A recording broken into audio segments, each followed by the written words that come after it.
So అందరికీ స్వాగతం. SS academy online క్లాసెస్కి అందరికీ స్వాగతం. సో మొదటి వీడియో అయితే ఇప్పుడు రన్ చేస్తున్నాం. సో క్లాస్ అయితే ఒకసారి సిలబస్ ఏంటి అనేది ఏమి ఇచ్చారు అనేది ఒకసారి చెక్ చేద్దాం. సో మనం ఇక్కడ మీ స్క్రీన్ పైన పాలిసెట్కి సంబంధించి రివైజ్డ్ సిలబస్ అయితే తెలంగాణ స్టేట్ అయితే ఇవ్వడం జరిగింది.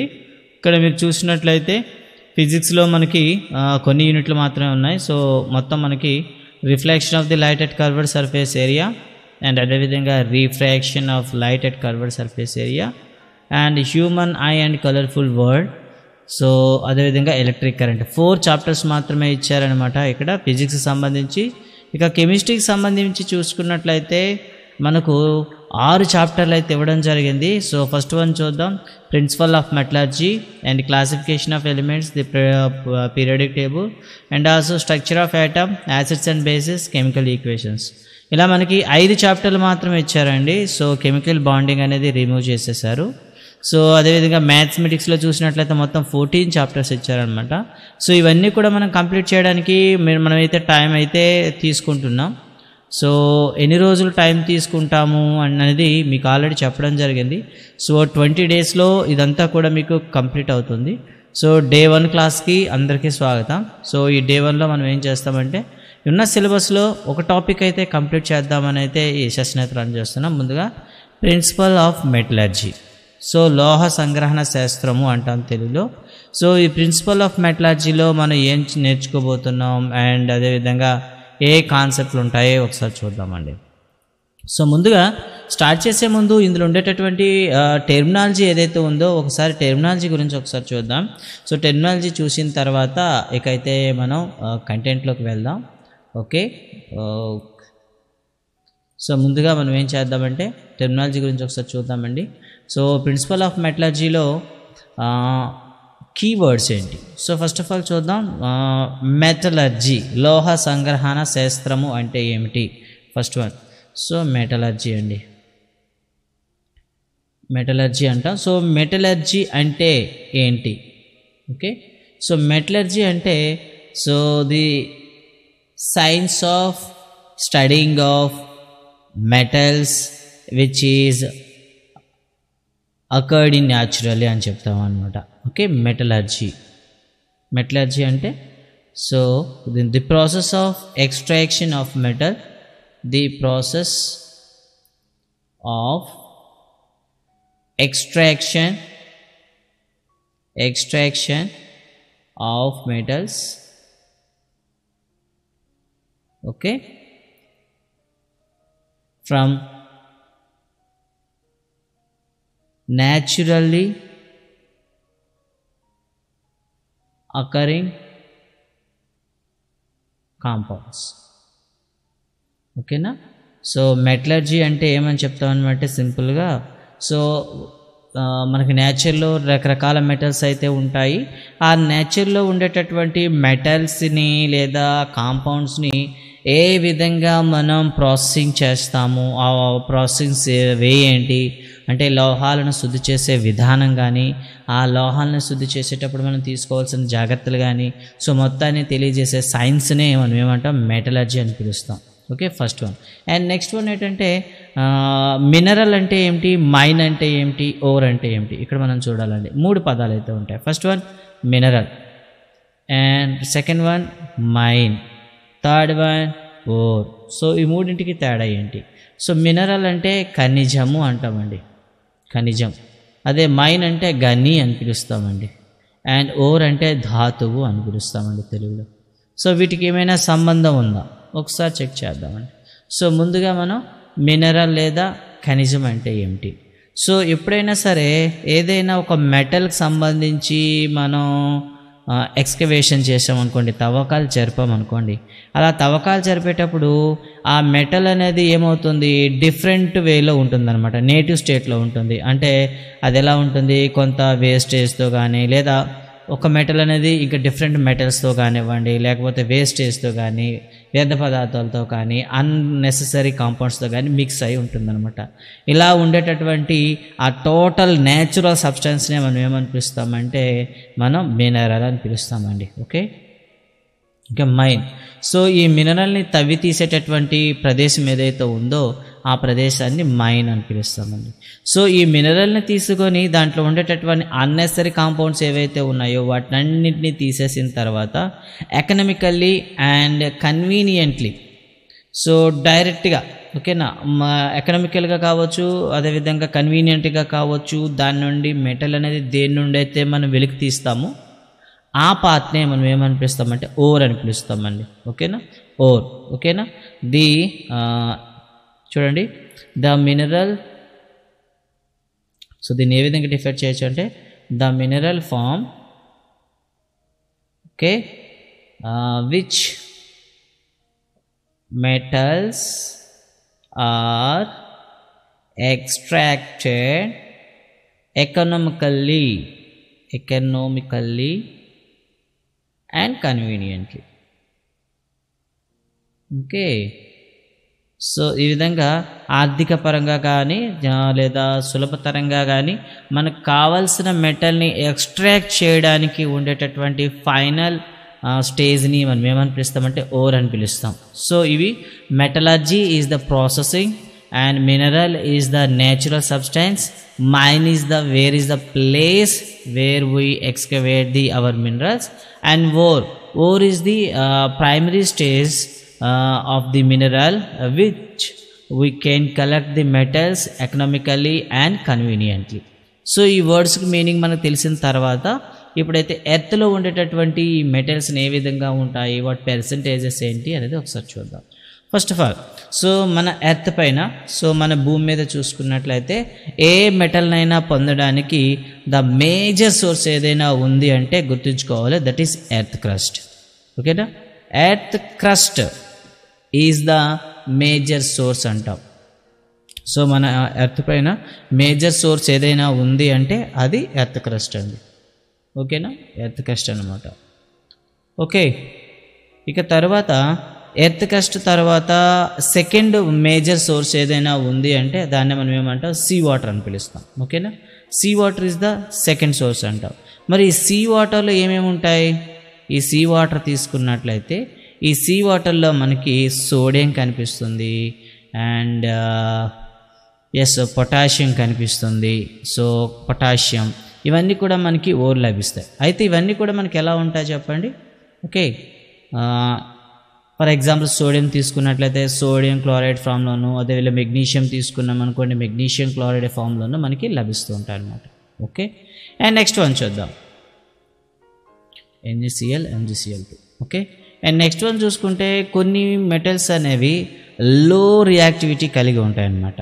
సో ఇలా లో రియాక్టివిటీ కలిగినటువంటి మెటల్స్ అనేవి ఏమవుతాయంటే డైరెక్ట్గా వాటి యొక్క న్యాచురల్ స్టేజ్లోనే మనకి కనిపిస్తూ ఉంటాయి అన్నమాట. ఓకే, నేటివ్ స్టేటస్లో ఉంటాయి. Due to low reactivity some metals will be in the native state. Okay, for example copper and silver and gold and platinum. Okay, while comparing the metals, these metals have a low reactivity and less reactivity, thus they will be in the native form in our earth crust. So వీటికి తక్కువ చర్యశీలత ఉండడం వల్ల ఇవి మనకి సహజ స్థితిలోనే కనిపిస్తూ ఉంటాయన్నమాట. మరి ఇక్కడ మనకి చెప్పేటప్పుడు ఈ మైన్స్ని మనం లేదా ఓర్ని మనం తీసుకున్న తర్వాత సో మనకి ప్రాఫిటబుల్గా ఉండేటటువంటి దాన్ని ఓర్ అని పిలుస్తాం కదా. సో ఓర్ని ఏ విధంగా మనం చెప్తాము అండ్ ఈ ఓర్స్కి ఏమైనా ఎగ్జాంపుల్ ఉందా అని చెప్తే, ఫర్ ఎగ్జాంపుల్ మన ఎర్త్ క్రస్ట్లో తీసుకుంటే ఎవ్రీ ప్లేస్, ప్రతి ప్లేస్లో కూడా మనకి అల్యూమినియం అనేది ఉంటుందన్నమాట. So it is general.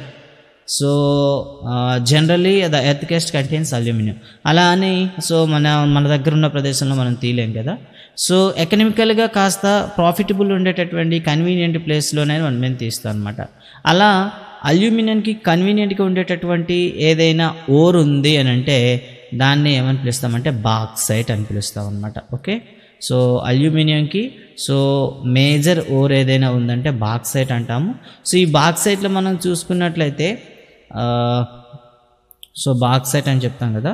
So బాక్సైట్లో ఈ ఓర్లో మనం కానీ అల్యూమినియం చూసుకుంటే 50 to 70% మనకి ఏమవుతుందంటే అల్యూమినియం ఆక్సైడ్ ఉంటుందన్నమాట. సో బాక్సైట్లో 50 to 70% అల్యూమినియం ఆక్సైడ్ ఉంటుంది కాబట్టి ఎర్త్ క్రస్ట్లో మనకి మేజర్గా ఉపయోగపడేటటువంటిది అల్యూమినియం ఎక్స్ట్రాక్ట్ చేయడానికి ఉపయోగపడే ఓర్ ఏదైనా ఉంటే దాన్ని బాక్సైట్ అని పిలుస్తాం అనమాట.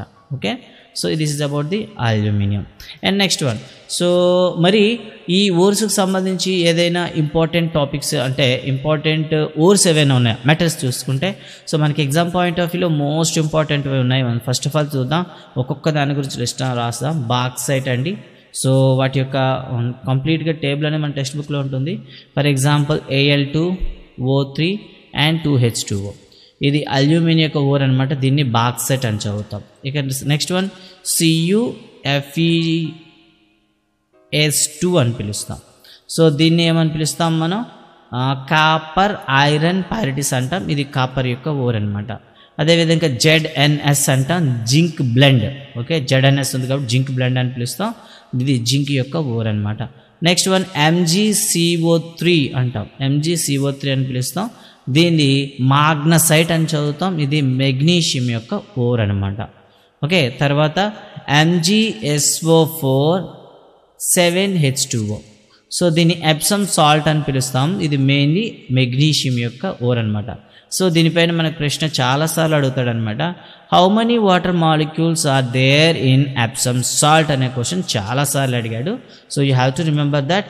So Epsom salt carries 7H2O, 7 water molecules. Okay, next one horn silver అంటాం. సో దీన్ని AgCl అంటాం. ఓకే, హార్న్ సిల్వర్ అంటాం. ఇది సిల్వర్ యొక్క సోర్ అనమాట.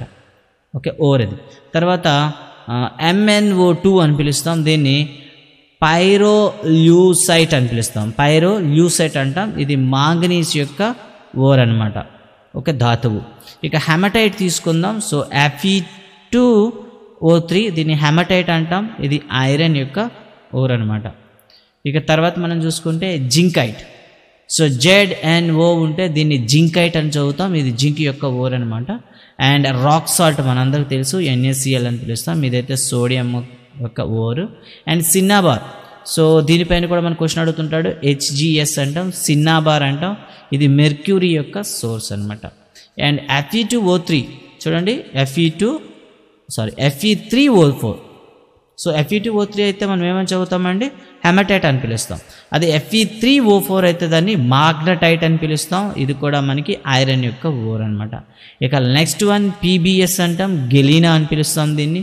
సో గెలీనా అనేది మనకి లెడ్ యొక్క ఓర్ అనమాట. ఇక next one gypsum, CaSO4 and 2H2O. దీనిపైన మళ్ళీ మనం కంపేర్ చేస్తాం ఆర్గానిక్ కెమిస్ట్రీలో. సో కాల్షియం సల్ఫేట్ 2H2O ఉంటే దాన్ని ఏమని పిలుస్తామంటే దీన్ని జిప్సమ్ అని పిలుస్తాం. దీని యొక్క మెయిన్ యూజ్ ఏంటంటే ఇది మనకి కాల్షియం ఓర్గా వర్క్ చేస్తుంది. అండ్ నెక్స్ట్ వన్ CaCO3 అండి. దీన్ని మనం మార్బుల్స్ అని పిలుస్తాం, చలువరాయలు అని పిలుస్తాం, సున్నప్రాయ అని పిలుస్తాం.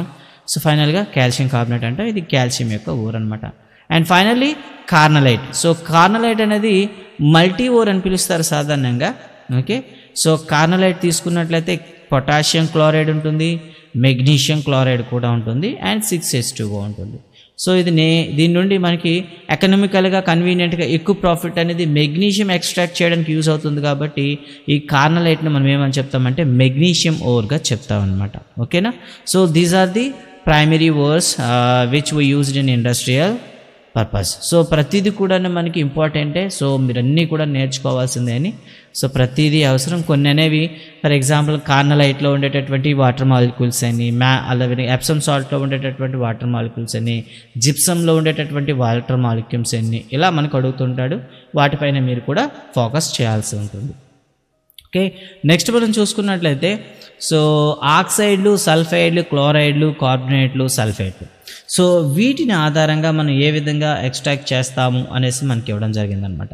అయితే ఇక్కడ గుర్తుంచుకోవాల్సిన విషయం ఏంటంటే ఎప్పుడైనా సరే ఈ కాల్షియంలు కానీ, ఆక్సైడ్లు కానీ, సల్ఫైడ్లు కానీ ఎలా ఫామ్ అవుతాయి.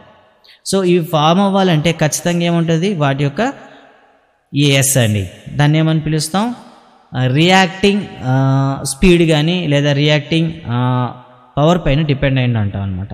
సో దాన్ని ఆధారంగా చేసుకొని మనకి ఏం చేశారంటే మెటల్ని మనం రియాక్టివిటీ సిరీస్గా డివైడ్ చేశారనమాట కొన్ని బేసికల్గా మెటల్స్ని.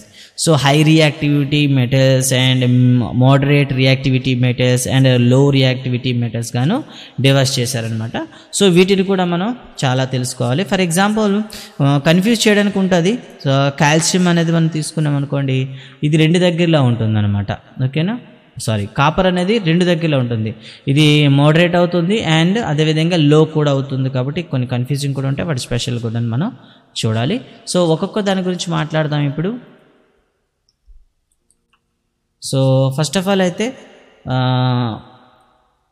రియాక్టివిటీ సిరీస్ గురించి మాట్లాడదాం. రియాక్టివిటీ సిరీస్ అనేవి ముఖ్యంగా మనకి 3గా చెప్తాం అనమాట. So first one is high reactivity series అంటాం. హై రియాక్టివిటీ సిరీస్ అంటాం.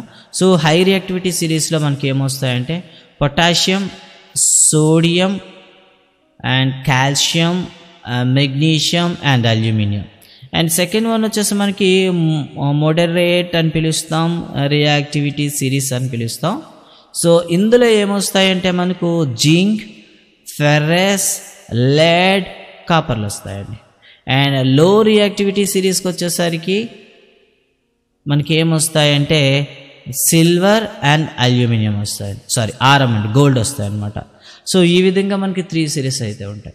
సో ఒక్కొక్క సిరీస్ గురించి మనం తెలుసుకోవాలి అండ్ ఒక్కొక్క సిరీస్ అనేది ఏ విధంగా మనం ఎక్స్ట్రాక్ట్ చేస్తాము అనేది మనం తెలుసుకోవాలి.